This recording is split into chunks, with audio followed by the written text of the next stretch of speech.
જ્યારે આપણે દુનિયાનો નકશો જોઈએ છીએ ને ત્યારે આપણા મનમાં સામાન્ય રીતે કેવું ચિત્ર ઊભું થાય છે? માત્ર કાગળ પર દોરેલી કેટલીક સ્થિર રેખાઓ, ભૂરા રંગના શાંત મહાસાગરો અને લીલા કે કથ્થઈ રંગના જમીનના ટુકડાઓ. હા, આપણે મોટેભાગે એવું જ માની લેતા હોઈએ છીએ કે આ પર્વતો, ખીણો અને વિશાળ મેદાનો હંમેશાથી અહીં જ હતો અને કાયમ માટે અહીં જ રહેશે. બિલકુલ. પણ આજે આપણે એક અલગ જ કલ્પના કરવાની છે. જો આપણે સમયની ગતિને લાખો ગણી વધારી દઈએ અને પૃથ્વીના નકશાને ફાસ્ટ ફોરવર્ડ મોડમાં જોઈએ તો આ સ્થિર નકશો અચાનક એક જીવંત પ્રક્રિયા બની જશે. એકદમ સાચું. વૈજ્ઞાનિક દ્રષ્ટિએ આ કલ્પના એકદમ સચોટ છે. પૃથ્વીની સપાટી એ કોઈ સ્થિર ચિત્ર નથી. જો આપણે ભૌગોલિક સમયપત્રક એટલે કે જીઓલોજીકલ ટાઈમ સ્કેલ પર જોઈએ તો પૃથ્વી પર સતત ધીમી ગતિએ વિસ્ફોટો અને ફેરફારો થઈ રહ્યા છે. અને આજની આપણી આ ઊંડાણપૂર્વકની ચર્ચાનો મુખ્ય વિષય પણ આ જ છે. આપણે ફિઝિકલ જીઓગ્રાફી એટલે કે ભૌતિક ભૂગોળના એક બહુ જ મહત્વના ટોપિક ભૂ સ્વરૂપો અથવા લેન્ડફોર્મ્સ વિશે વાત કરવાના છીએ. હા, અને ખાસ કરીને યુપીએસસી, જીપીએસસી કે સીસીઈ જેવી પરીક્ષાઓ માટે આ ટોપિક બહુ જ ક્રિટિકલ છે, કારણ કે આ પાયાનો કન્સેપ્ટ છે. રાઈટ. આજે આપણે હિતેશ શારથી નોટ્સ અને હિતેશ શારથી સ્ટડી મટીરિયલના આધારે આ અદૃશ્ય બળોને સમજવાનો પ્રયાસ કરીશું. મેં જ્યારે આ મટીરિયલ વાંચ્યું ને ત્યારે મને સમજાયું કે પૃથ્વી માત્ર એક ઘોડો નથી પણ એક મહાન શિલ્પકાર છે. જુઓ, ભૂ સ્વરૂપોનો અભ્યાસ સમજવા માટે આપણે સૌથી પહેલા એક વિઝ્યુઅલ મેપ મગજમાં ઊભો કરવો પડે. વૈજ્ઞાનિકો પૃથ્વીના આકારોને અલગ અલગ ઝૂમ લેવલ પરથી જુએ છે. અચ્છા, આ ઝૂમ લેવલ એટલે શું? પેલું ફર્સ્ટ અને સેકન્ડ ઓર્ડર વાળું? હા, બિલકુલ એ જ. ધારો કે આપણે અવકાશમાંથી પૃથ્વીને જોઈ રહ્યા છીએ તો સૌથી પહેલા આપણને પ્રથમ કક્ષાના ભૂસ્વરૂપો દેખાશે, મતલબ કે આપણા વિશાળ ખંડો અને મહાસાગરો. ઓકે, એટલે કે કોન્ટિનેન્ટ્સ અને ઓશિયન્સ આ સૌથી મોટું ચિત્ર છે. એકદમ સાચું. પછી જો આપણે થોડું ઝૂમ ઇન કરીએ તો બીજી કક્ષાના સ્વરૂપો દેખાય, જેમાં વિશાળ પર્વતો, ઉચ્ચ પ્રદેશો અને મેદાનો આવે. અને છેલ્લે ત્રીજી કક્ષા. હા, જ્યારે આપણે હજુ વધુ નજીક જઈએ ત્યારે નદીઓએ કાપેલી ખીણો, રણના રેતીના ઢુવાઓ અને પર્વતોના અણીદાર શિખરો દેખાય. આ બધું ત્રીજી કક્ષામાં આવે. શું વાત છે! આ ઝૂમ લેવલવાળો વિચાર ખરેખર સમજવામાં બહુ સરળ છે, જેણે આપણે કોઈ સેટેલાઇટ મેપમાં ધીમે ધીમે નીચે ઉતરી રહ્યા હોઈએ. બિલકુલ.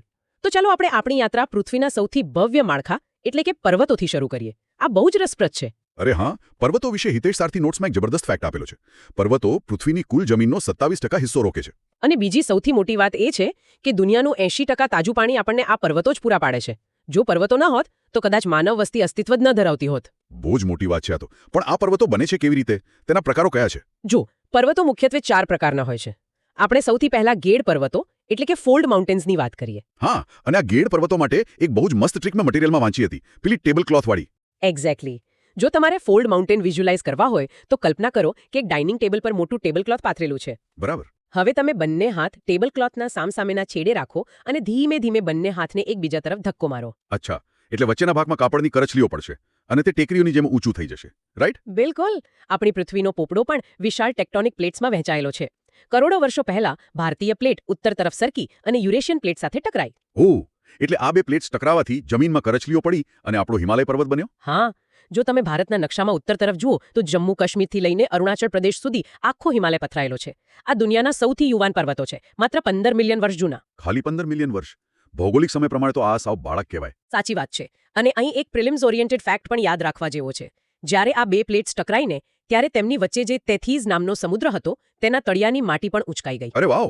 એટલે જ આજે માઉન્ટ એવરેસ્ટની ટોચ પર પણ આપણને દરિયાઈ જીવોના અશ્મિઓ મતલબ કે મરીન ફોસિલ્સ જોવા મળે છે. હા, સમુદ્રનું તળિયું આજે દુનિયાની સૌથી ઊંચી ટોચ બની ગયું છે. દક્ષિણ અમેરિકામાં એન્ડીઝ પર્વતમાળા પણ આ જ રીતે બની છે. આ તો થઈ ગેડ પર્વતોની વાત, પણ મેં બ્લોક પર્વતો વિશે પણ વાંચ્યું હતું. આ બ્લોક પર્વતોમાં પેલી ટેબલ ક્લોથ વાળી કરચલીઓ નથી પડતી, ખરું ને? ના, એમાં મિકેનિઝમ એકદમ અલગ હોય છે. આમાં પ્લેટ્સ ટકરાવાને બદલે જમીનમાં ખેંચાણ થાય છે અથવા તિરાડ પડે છે, જેને આપણે ફોલ્ટ લાઇન કહીએ છીએ. અચ્છા, એટલે જમીનનો એક વિશાળ ટુકડો કોઈ કરચલી પડ્યા વિના સીધો જ ઉપર તરફ ઉચકાય છે. હા, અથવા તો આસપાસનો ભાગ નીચે બેસી જાય છે. અમેરિકાના વ્યોમિંગ રાજ્યમાં આવેલા ગ્રેન્ડ ટેટોન્સ આ બ્લોક પર્વતોનું અદ્ભુત ઉદાહરણ છે. અને આ સિવાય જ્વાળામુખી ફાટવાથી માઉન્ટ ફુજી જેવા જ્વાળામુખી પર્વત બને અને ધોવાણ પછી જે બચી જાય તેને રેસિડ્યુઅલ એટલે કે શેષ પર્વતો કહેવાય, જેમ કે આપણા અરવલ્લીના પર્વતો. બિલકુલ સાચું. પણ જુઓ, આપણે પર્વતોને માત્ર પથ્થરના વિશાળ ઢગલાઓ ન ગણી શકીએ. આપણે હમણાં જ વાત કરી કે તેઓ 80% તાજું પાણી આપે છે. હા, એટલે કે તેઓ આપણી આબોહવા અને હવામાનને પણ કંટ્રોલ કરે છે. એક્ઝેક્ટલી. પર્વતો પ્રકૃતિના મહાન વિભાજકો છે. તેઓ વરસાદ ક્યાં પડશે તે નક્કી કરે છે. ચાલો આ પ્રક્રિયા સમજીએ. ધારો કે સમુદ્ર પરથી ભેજવાળો પવન આવે છે. ઓકે, અને એ પવન પર્વત સાથે અથડાય છે. હા, અથડાઈને તેને ફરજિયાત ઉપર ચડવું પડે છે. જેમ પવન ઉપર જાય તેમ હવા ઠંડી પડે અને ઠંડી હવા ભેજ જાળવી શકતી નથી. એટલે પર્વતની એ બાજુએ ધોધમાર વરસાદ પડે છે. સાચું, પણ જ્યારે એ જ પવન પર્વત ઓળંગીને બીજી બાજુ નીચે ઉતરે છે ત્યારે તે સાવ સૂકો થઈ ગયો હોય છે. આને રેન શેડો અથવા વર્ષાછાયાનો વિસ્તાર કહેવાય. આનો ભારત સાથે કોઈ સંબંધ છે ખરો? બિલકુલ છે. આપણા પશ્ચિમ ઘાટનું ઉદાહરણ લો. અરબી સમુદ્ર પરથી આવતા પવનો પશ્ચિમ ઘાટ સાથે અથડાઈને મહારાષ્ટ્ર અને કર્ણાટકના કિનારે ભારે વરસાદ આપે છે. પણ જ્યારે એ જ પવનો ઘાટ ઓળંગીને અંદરના ભાગમાં જાય ત્યારે ત્યાં દુકાળ જેવી સ્થિતિ હોય છે. હા, કારણ કે તે રેન શેડો વિસ્તાર બની જાય છે. પર્વતો વાદળો ક્યાં વરસશે તે નક્કી કરે છે. હા, ખરેખર બહુ જ રસપ્રદ લોજિક છે. પણ હવે મારા મનમાં એક બીજો પ્રશ્ન ઊભો થાય છે. કયો પ્રશ્ન? જો પર્વતો લાખો વર્ષોથી પવન અને વરસાદના કારણે સતત ઘસાઈ રહ્યા છે, તૂટી રહ્યા છે, તો આ બધી માટી અને પથ્થરો જાય છે ક્યાં? બહુ જ સ્માર્ટ પ્રશ્ન છે આ. અને આ જ આપણને આપણા બીજા ટોપિક તરફ લઈ જાય છે, ઉચ્ચ પ્રદેશો અને મેદાનો. એટલે કે પ્લેટૂઝ અને પ્લેન્સ. હા, પર્વતોનું જે ધોવાણ થાય છે તે નદીઓ દ્વારા નીચે તરફ જ આવે છે. પણ મેદાનોની વાત કરીએ તે પહેલા આપણે ઉચ્ચ પ્રદેશો સમજવા પડે. ઉચ્ચ પ્રદેશો એ પર્વતો અને મેદાનો વચ્ચેની કડી છે. મેં હિતેશ સારથી નોટ્સમાં વાંચ્યું હતું કે ઉચ્ચ પ્રદેશો પર્વતો જેવા ઊંચા તો હોય છે, પણ તેમની ટોચ અણીદાર નથી હોતી. તે ટેબલ જેવા સપાટ હોય છે. એકદમ સાચું. તિબેટનો ઉચ્ચ પ્રદેશ આનું બેસ્ટ ઉદાહરણ છે, જેને આપણે દુનિયાનું છાપરું કહીએ છીએ. નકશામાં જુઓ તો તે હિમાલયની બરાબર ઉત્તરમાં આવેલો છે. અને અમેરિકાનો કોલોરાડો ઉચ્ચ પ્રદેશ પણ આવો જ છે ને? હા, કોલોરાડો વિસ્તાર આશરે 70 મિલિયન વર્ષો પહેલા ટેક્ટોનિક હિલચાલને કારણે એક વિશાળ સપાટ બ્લોક તરીકે ઊંચકાયો હતો. આ વિસ્તારો ખનિજોથી સમૃદ્ધ હોય છે. અચ્છા, તો હવે પેલા ધોવાણના મુદ્દા પર આવીએ.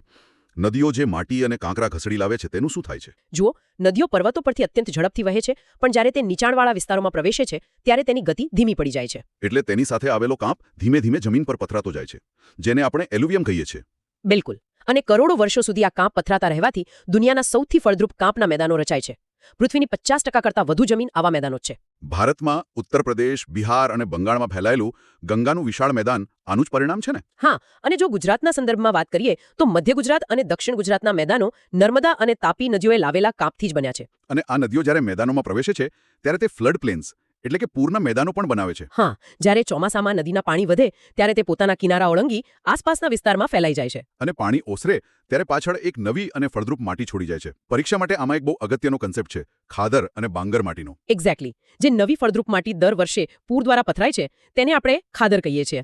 અને જે જૂની માટી ઊંચાઈ પર રહી ગઈ છે, જ્યાં હવે પૂર નથી પહોંચતો, તેને બાંગર કહેવાય છે. આ પ્રિલિમ્સ માટે બહુ જ વાર પૂછાતો પ્રશ્ન છે, પણ એ મને એક વિરોધાભાસ દેખાય છે. પૂર તો વિનાશક હોય છે, છતાં માનવ સંસ્કૃતિ હંમેશા નદી કિનારે જ કેમ વિકસી? કારણ કે પૂર ઓસર્યા પછી જે માટી બચે છે તે પ્રકૃતિનું શ્રેષ્ઠ ખાતર છે.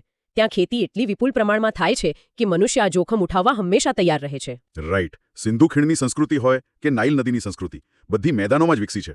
ચીનની પીળી નદીના પૂર તો બહુ જ ભયાનક હોય છે, છતાં લોકો ત્યાં ખેતી કરે છે. હા, પણ હવે આ મેદાનો અને ઉચ્ચ પ્રદેશો આપણને પ્રકૃતિની સૌથી આશ્ચર્યજનક રચના તરફ લઈ જાય છે, કોતરો અને ખીણો. ઓહ વાવ, કેનિયન્સ, પ્રકૃતિના મહાન શિલ્પકારો. જ્યારે ઉચ્ચ પ્રદેશ પરથી નદી મેદાનો તરફ વહે છે ત્યારે તે પૃથ્વીના પેટાળમાં ઊંડી તિરાડો કાપે છે. બિલકુલ. પણ આગળ વધતા પહેલા ખીણ એટલે કે વેલી અને કોતર એટલે કે કેનિયન વચ્ચેનો તફાવત ક્લિયર કરી લઈએ. હા, ખીણ સામાન્ય રીતે ખુલ્લી હોય છે અને તેની આજુબાજુના ઢોળાવ ધીમા હોય છે. જ્યારે કોતર એટલે જમીનમાં પડેલી એકદમ સીધી અને ઊંડી તિરાડ જેની દિવાલો લગભગ ઊભી હોય છે. અને ગ્રેન્ડ કેનિયન તો આખી દુનિયામાં પ્રખ્યાત છે. એરિઝોનામાં આવેલું આ કોતર 277 માઇલ લાંબુ છે અને લગભગ 1 માઇલ જેટલું ઊંડું છે. હિતેશ સારથી સ્ટડી મટીરિયલમાં આ ગ્રેન્ડ કેનિયન કેવી રીતે બન્યું તે યાદ રાખવા માટે એક બહુ મસ્ત મેમરી ટ્રીક આપી છે. હા, પેલો અંગ્રેજી શબ્દ ડૂડ એટલે કે DUDE. એકદમ સાચું. ચાલો આપણે આ ડૂડને સમજીએ. પહેલો અક્ષર છે ડી એટલે કે ડિપોઝિશન અથવા નિક્ષેપણ. અચ્છા, એટલે કે કરોડો વર્ષો પહેલા ગ્રાન્ડ કેનિયનનો વિસ્તાર સમુદ્રની નીચે હતો અને ત્યાં રેત અને કાદવ જમા થતા ગયા. હા, ખડકોના વિશાળ થર જામી ગયા. પછી આવે છે યુ એટલે કે અપલિફ્ટ અથવા ઉચ્ચાલન. મતલબ કે ટેક્ટોનિક હિલચાલને કારણે આખો કોલોરાડો ઉચ્ચ પ્રદેશ સમુદ્રમાંથી હજારો ફૂટ ઉપર ઉચકાયો. બિલકુલ. જમીન ઊંચી થઈ અને પછી પ્રકૃતિનો મોટો હથોડો પડ્યો. બીજો ડી એટલે કે ડાઉન કટિંગ. આ ડાઉન કટિંગ કેવી રીતે થાય? માત્ર પાણી વહેવાથી આટલા કઠણ ખડકો કેવી રીતે કપાય? જુઓ, કોલોરાડો નદીમાં જ્યારે પૂર આવે ને ત્યારે પ્રવાહ અચાનક વધીને 3 લાખ ક્યુબિક ફીટ પ્રતિ સેકન્ડ જેટલો પ્રચંડ થઈ જાય છે. અરે બાપરે, આટલું બધું પાણી! અને આ પાણીમાં લાખો ટન પથ્થરો ખેંચાઈને આવે છે. આ પથ્થરો નદીના તળિયા સાથે ઘસાય છે. ઓહ, એટલે જાણે કોઈ સુથાર લાકડા પર છીણી ચલાવી રહ્યો હોય એમ પથ્થરો જમીનને કાપે છે. હા, પાણી નહીં, પાણીમાં રહેલા પથ્થરો જમીનને કાપે છે. અને છેલ્લે આવે છે ઈ એટલે ઇરોઝન અથવા ધોવાણ. એટલે કે નદીએ તળિયું કાપ્યું અને પવન કે વરસાદના કારણે દિવાલોનું ધોવાણ થયું, જેથી ખીણ પોડી થઈ ગઈ. બિલકુલ સાચું. આ થઈ DUD પ્રક્રિયા. અને આકારની દ્રષ્ટિએ ખીણો બે પ્રકારની હોય છે. નદીઓ દ્વારા બનતી ખીણો સામાન્ય રીતે અંગ્રેજી અક્ષર વી આકારની હોય છે. કારણ કે નદી તળિયાને વધુ ઝડપથી કાપે છે. હા, જ્યારે હિમ નદીઓ એટલે કે ગ્લેશિયર્સ જ્યારે જમીન પરથી સરકે છે ત્યારે તે બુલડોઝરની જેમ આખી ખીણને આજુબાજુથી ઘસીને પહોળી કરી નાખે છે. અચ્છા, એટલે તેનાથી અંગ્રેજી અક્ષર યુ આકારની ખીણો બને છે. એકદમ સાચું. કેલિફોર્નિયાની યોસેમિટી વેલી આનું ઉત્તમ ઉદાહરણ છે. આ બધું સાંભળીને એમ થાય કે પ્રકૃતિ કેટલું મોટું અને ધીરજવાન બળ છે. લાખો વર્ષો લાગે છે આમાં. હા, પણ હવે આ ભૌગોલિક વાર્તામાં એક નવો વળાંક આવે છે. હવે એક નવું બળ સક્રિય થયું છે જે આ કામ દાયકાઓમાં કરી રહ્યું છે. અને એ નવું બળ આપણે પોતે છીએ, મનુષ્ય.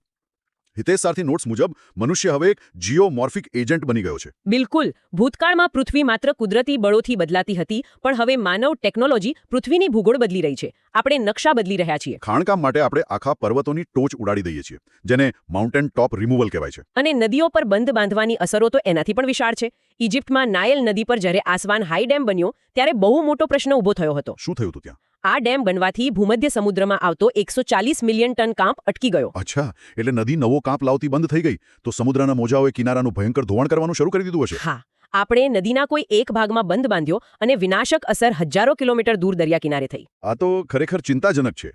આપણે દરિયા કિનારાને બચાવવા જે દિવાલો બનાવીએ છીએ તેની પણ ઉલટી અસર થાય છે ને? બિલકુલ. જ્યારે મોજા કોન્ક્રીટની દિવાલ સાથે અથડાય છે ત્યારે તેમની ઉર્જા નાશ નથી પામતી. તે અથડાઈને બીજી તરફ જાય છે અને પ્રવાહની નીચેના બીચનું ધોવાણ કરે છે. અને આપણે શહેરોમાં ડામર અને કોન્ક્રીટના જે રસ્તાઓ બનાવ્યા છે તેણે તો પાણીનું આખું ચક્ર જ ખોરવી નાખ્યું છે. હા, હાઇડ્રોલોજિક સાયકલ ડિસ્ટર્બ થઈ ગઈ છે. જંગલો કપાવાથી માટીનું ધોવાણ અત્યંત ઝડપી બન્યું છે. કોલોરાડોમાં સ્લમગુલિયન લેન્ડસ્લાઇડ ધીમે ધીમે રોજના 0.02 મીટર નીચે ખસી રહી છે. તો આ બધાનો અંતિમ અર્થ શું છે?